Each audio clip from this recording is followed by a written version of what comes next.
Good day, my friends. Today is going to be a little shorter than usual. We have a lot of things to do. Mrs. L and I are extremely busy this morning, and she in particular has many commitments as of Warriors work, and this as well, so wanted to let you know this might be a tad truncated. Simple question. What do you think about cameras in the courtrooms? I happened to watch a little bit of this Murdaugh case. Alex, is it Murdaugh? I kind of have an understanding a little bit about what the case is about. And I'm watching this, and I, by virtue of this, my age and coming into the business, I was here when Court TV started. I was here during the OJ trial. I was here during all of these iterations. And I love the way people pretend that I think it's interesting that they like trials. I'm not sure what they're watching. Just like people who like true crime. I just did a number of brand new videos on my private channel. And I address a number of things. I address the Supreme Court, who is handling a particular case right now involving Section 230. I involve myself in a lot of other litigation that is going on involving various news media and the like. I go into greater detail. The use of discovery, the explaining how that works. And what I think you will learn, I hope, when you watch me or when you follow me is, I don't care if my version of the truth in any way comports with your worldview, or if it makes you happy. I may say something that you may say, wait a minute.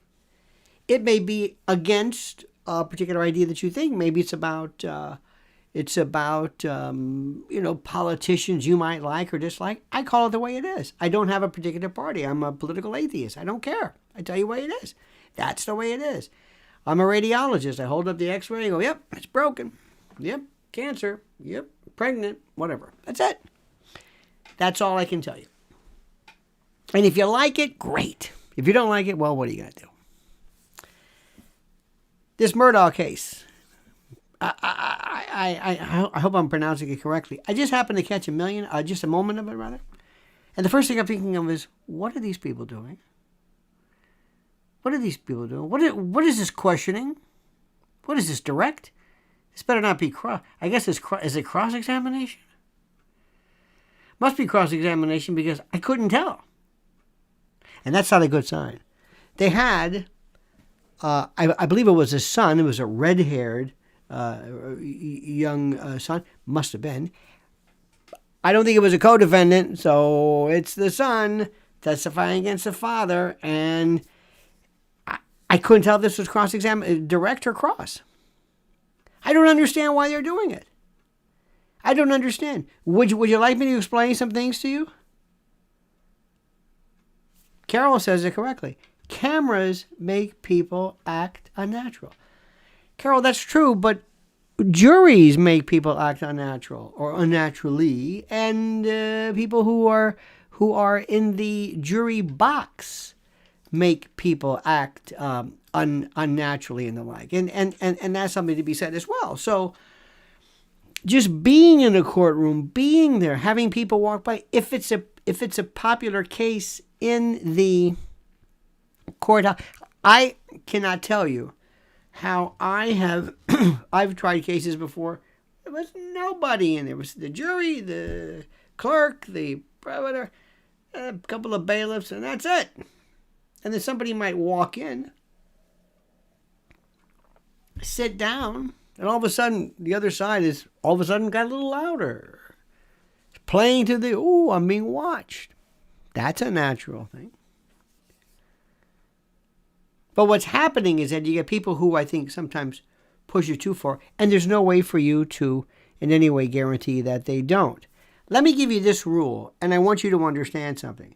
And imagine I'm second chairing you, okay? I'm sitting with you. And I'm asking you a very simple question. We're going to go after this Murdaugh fellow, okay? Let's say with the prosecutor or defending him. I always like the defense because the defense is just harder. And it's harder to make to make the case. First, I'll make it very, very simple. Ready for this? Make it very, very simple. If you're defending him, I'm going to tell Murdaugh, you're going to wear a tie. You're going to be forever in your world of, how do I say this? You're going to be, always remember people are watching you. You're going to watch how you cry. You're going to watch how you smile. You're going to watch what you read. How does your countenance, how does it work? What are you looking at? Imagine you are an innocent person watching your trial. How would you look? How? What you should not do, laugh, kid around, make faces. Make faces, not a good thing. Well,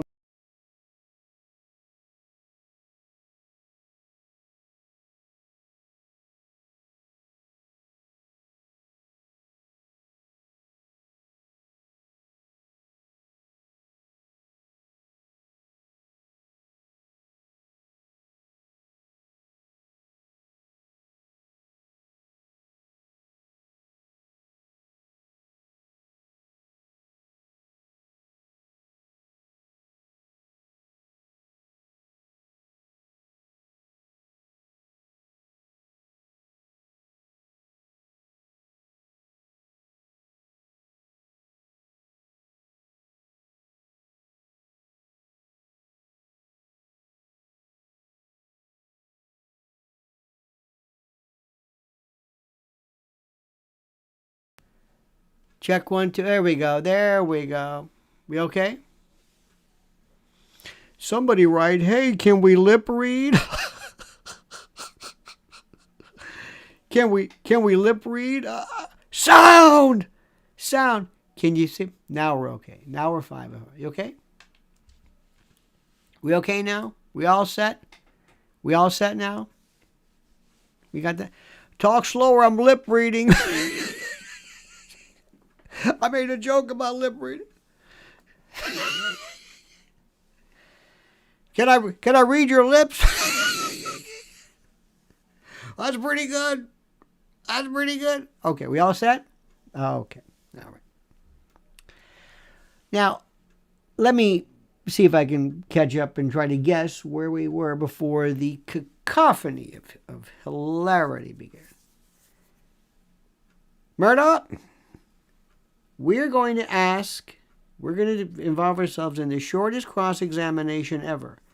Why are you asking questions? Because I couldn't tell. I wasn't watching. Please tell me, if we're going to be talking to, let's say, your son or somebody who is a police officer, what do you think we're going to get out of this person? What is it? What is it? What? What are we going to get from the detective? Unless there's something glaring, unless we can impeach him, unless you can say he did something wrong. But if he showed up, took some pictures, stipulate, get people out of get them off the case. Get them off the stand. Get them out. They're not helping us. They're the other side's witness. Why do I want to have all these witnesses and make it look like, oh my God, look at all these people. Oh, he's a pretty interesting character, has a badge. Well, if he thinks he did it, well, I never know. No, get rid of him.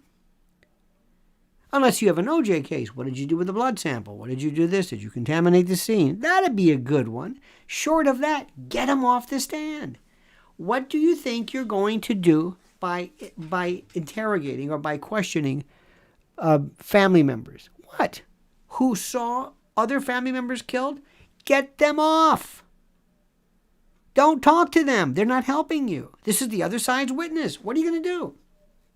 And this rehash? I saw this the other day. I just watched it very short. So you came in and you talked to him? Yeah. What time was it? About 2 o'clock? 3 o'clock? Yeah. Did you, what are we doing with this? Where are we going with this? Even on your direct, what are you doing? What's the story? What's the narrative? Remember, direct examination is who, what, when, where, why. This is your witness. You can't ask leading questions. Leading questions are questions that present and propose and suggest an answer. Isn't it true you got there late? Isn't it true you never collected the blood sample? Isn't it a fact that you did not understand? Isn't it a fact that you... That's something. That's a cross-examination. And if you don't have anything to say, don't ask a question. Get them off. What are you doing? Sometimes it's just a very, very, very simple thing to do. What happened then? What did you do? State your name for the record.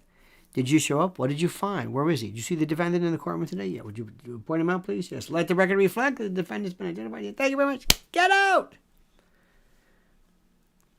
Why? What's my moment? What's my moment? My moment is closing.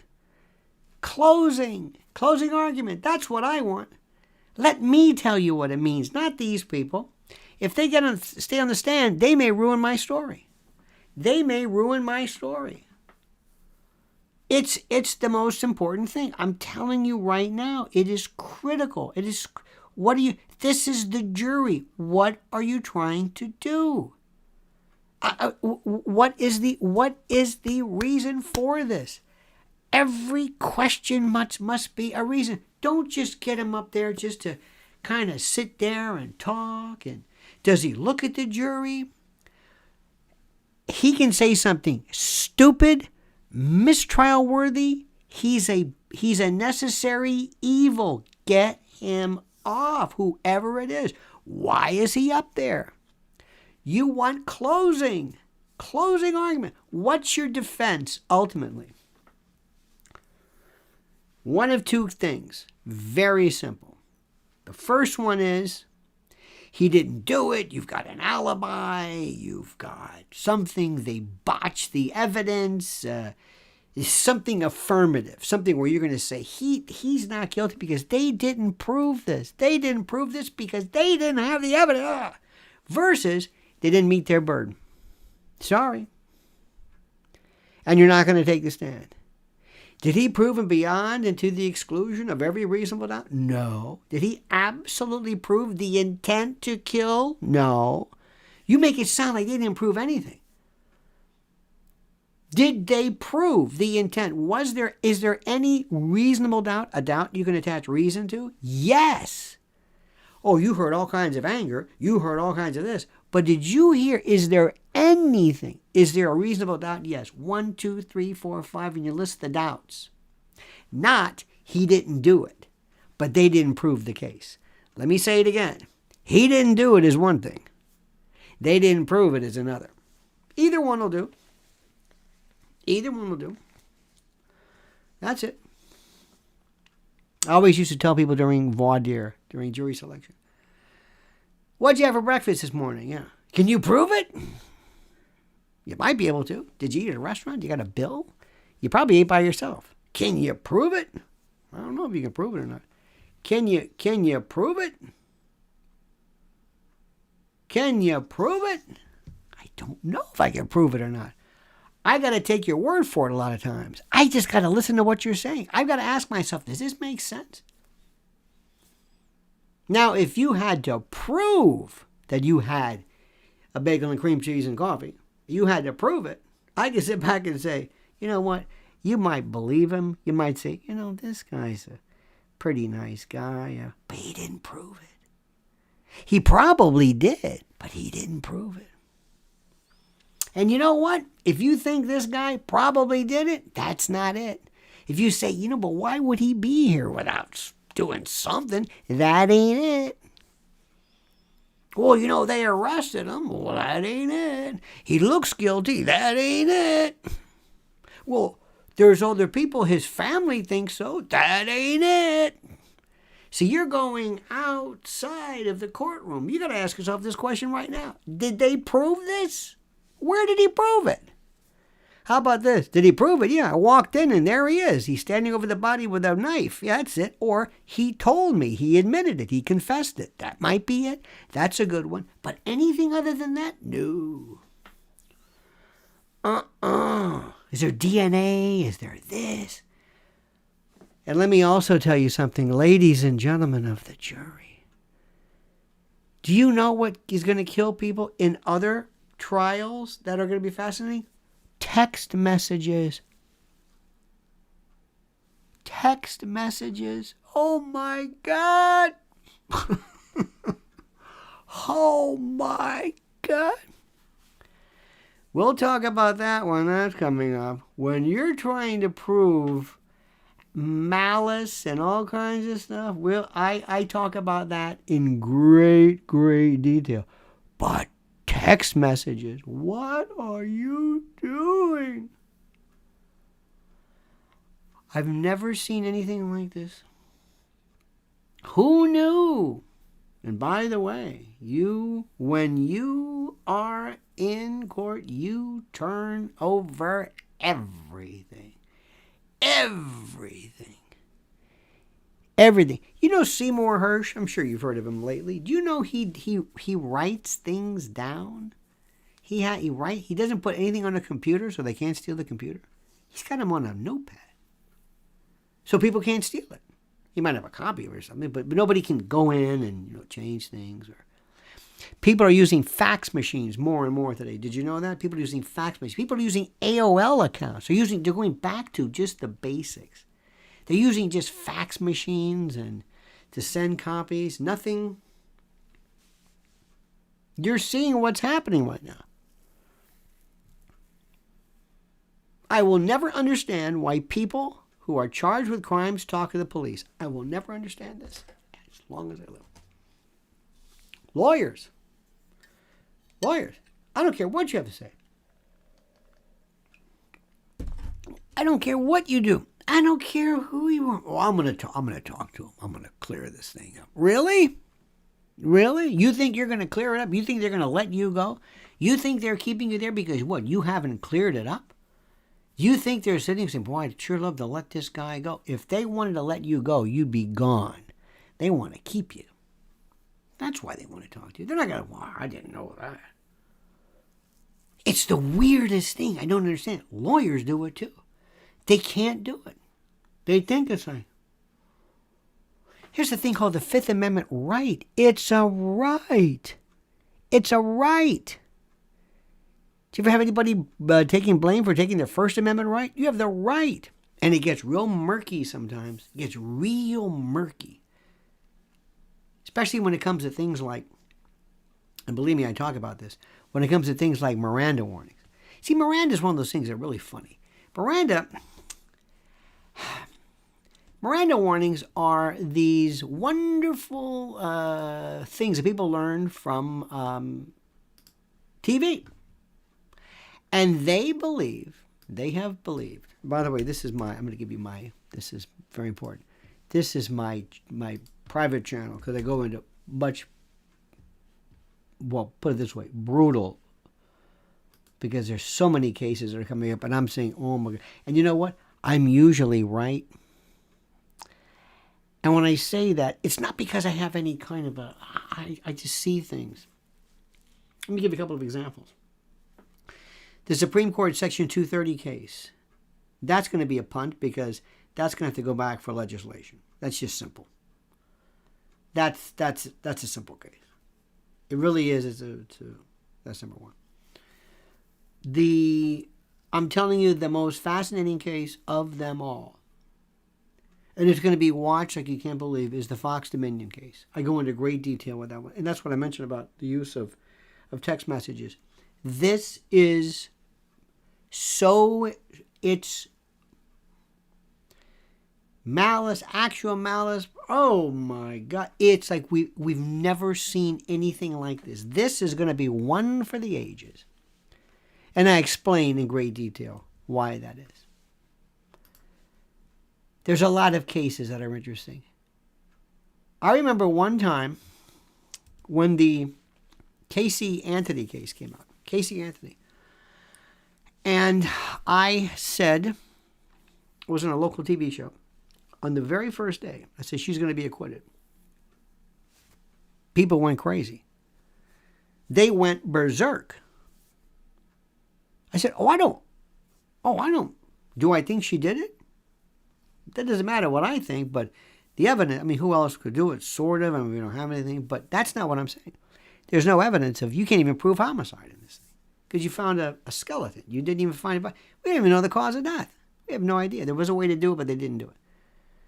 There is a way of looking at a skull, for example, where you can look at and see if these diatoms are ingested, if there was any kind of drowning. But the point is, there was nothing there. You can't even prove homicide. And in murder, homicide is it. If you can't prove homicide, that's it. It's an acquittal.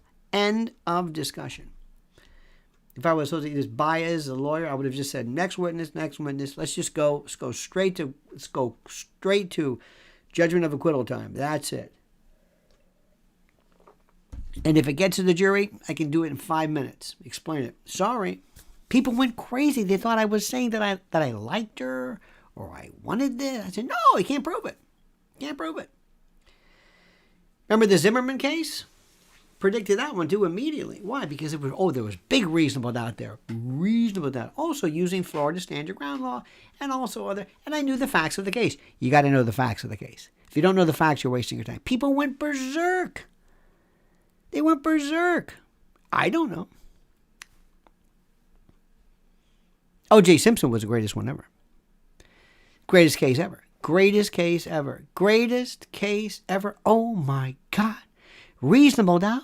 Like you can't believe. Like you can't believe. Civil case, different story. People forget the civil case. And you know what's interesting about this? The real things that people need to explain on TV, they don't. Because it simplifies it. And there's something that people don't like to do about simplifying facts. They don't like to do it. They like to make it complicated and murky. They want to make it sound like it's a real complicated case. But it's not. Some things are very, very simple. And in the real world, we are not really trained with the notion of trying to say that even if you think somebody did something, if the state or the federal government cannot prove it, it's not guilty. Even though you know, well, who else could it have been? Now you're playing detective. That's a different story. Imagine you are a doctor, and you've been a doctor for 50 years. And this guy walks in, and he's limping, and you see what appears to be almost like a shattered bone. It looks like it's almost protruding. The guy's screaming in pain. You go, that guy broke his leg. What? I'm a doctor. I've seen this a million times. Well, here's the x-ray. Oh, my God. It's not broken. But what does this say? Well, this shows not broken. Thank you very much. Yeah, but wait, excuse me. No, but don't you want to hear what I think? No. Because, you see, if I was a parent in this case, I would have acted like this. No. Don't you think it's weird that she was out in the night instead of looking for her daughter? Sorry. That doesn't matter. You're acting as a detective now. I'm asking you one thing. Did he prove it? Did he prove it? Did he prove it? The next song we're going to play on the radio is Roll Over Beethoven. Up, put the wrong song on. Did he play Roll Over Beethoven? Well, he said he was going to. Did he play it? Well, he was going to cue it up. Did he play it? No, he didn't. That's it. Yeah, but he was going to. Doesn't matter. This is what drives people nuts. And for some reason, they think this is a terrible way to do a system. This is the best way to do this system. This is the best way. A very simple thing. And when these people start talking, and when on cross-examination, when the guy wants to go on TV, he's on TV. He told all his friends back home, hey, I'm on TV. I'm live. This is the one that gets me. You're doing cross. You're a defense lawyer. You're talking to a police officer. So you walked in, huh? Yeah. And you say that my client was laughing at the time? Yes. And you say that he wasn't, he didn't particularly sound or act sad that his parents were missing. Is that what you're saying? Yes. Why are you repeating this? I've seen it a million times. I've seen it a million times.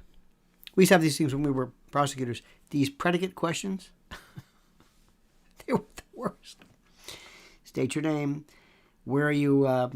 This is when you're like brand new. State your name. Where are you employed? How long have you been employed? What is your duty? Were you on duty on February the 22nd? Did you have the occasion to meet the defendant? What happened? And they read these questions, right? And the person will read the question. State your name for the record. Maybe sometimes on Tuesday. And where are you employed? Jerry Lafferty. And the guy goes to the next question. He's not listening. Do you know how many people on TV never listen to the question? Do you know how many people, when they interview, they never listen to a question? There's a couple of podcasters, I'm not going to mention their name, who are the worst. They never listen. And one TV person never listens. There's one TV, very famous host, who goes through a litany. We're talking today to whoever. I don't know who you want to talk to. Let's say it's whatever. I don't know who. Kevin McCarthy. We're talking to Kevin McCarthy. Mr. McCarthy, Joe Biden did this, Buttigieg did this, Kamala Harris did this. And then they came in, they said they were going to pass it, but they didn't do it. But then the next thing you know, they came in and whatever. And then, after telling the American people that they were going to do it, they didn't do that. And then they turned around and they did something else. And the guy's going on and on and on and on and on. I mean, why don't you just talk by yourself? Why did you invite this man? Why? You're not letting anybody talk. You're talking. Let the man talk. This is the thing I don't understand. This is the thing which I do not understand. Why don't people listen? Don't you want to hear what they say? All you have to do when you have a guest is listen. And when you're on TV, in particular, you have an IFB, you have one of those little things in your ears, and you're not listening. And they're talking to you. All right, wrap it up. Next question. And there's somebody maybe telling you. Turn it on. Have a floor director give you 5 seconds or 3, whatever they say. Why'd you do that? Let them talk. Listen. But you never brought that up on the floor of the Senate. Why didn't you bring it up? You say that now. Wait a minute. What did you just say? That's the kind of stuff I want to hear. You're listening. Wait a minute. Say that again. I never heard that before. He didn't say that. Listen. They're telling you.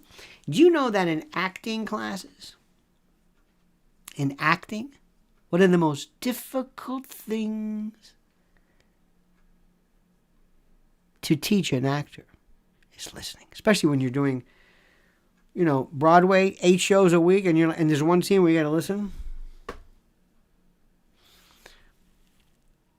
Day 3, scene 2, the kitchen table scene. I've heard this. And you're trying to act like you're listening.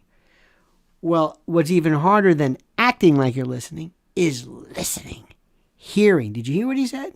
Are you paying attention to what it is? Get him off. Why are you doing this? He's not answering the question. You're not. It's just it's so simple. You don't have to be in law school for this stuff. And by the way, we never got into depositions, which are deadly, because it's very informal. You're just sitting there at a desk. There's no judge. No, you're just talking. Legal matters are beautiful. Legal matters are wonderful. Appellate is one thing. When you're in a trial and you're going to say, okay, now I got to prove stuff. Oh, dear God. You may have a victim who is just unlikable or weird or whatever. And you're going to say, how do I get past this? How do I get past this? How do I get past sometimes you can bring up a guy with a bad record. How do you're suing, let's say, a police department because they beat up somebody who was being arrested for an armed robbery. And he was involved in the armed robbery, but the police, let's say, were excessive. How do you do that? How do you do that? How do you frame it? The best way is get them off the stand. Your moment of glory is closing. That's when you tell them. And let me tell you what that meant. And let me tell you what Officer Flaherty did, what he did wrong. Let me tell you what happened. Let's go back. Let's look at the police report. Now I get to talk to you. He's off. They're not bringing him up anymore. I don't have to worry about him getting up there and saying something stupid or losing his temper or whatever. Now we got all the evidence in, thank God, unscathed, and now we can tell the jury what it means. That's the issue.